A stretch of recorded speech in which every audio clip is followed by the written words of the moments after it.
usuli.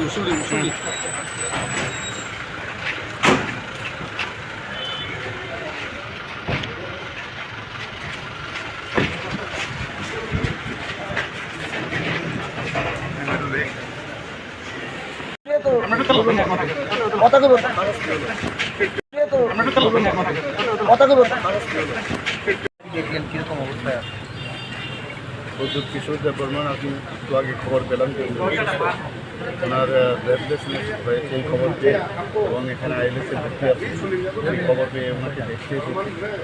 এখন তো otherwise he is good, ভালো আছে, এবং ওনার সাথে আমার কথাবার্তা হলো এবং আমি উইশ করেছি যে উনি যেন স্পিডি রিকভারি হন।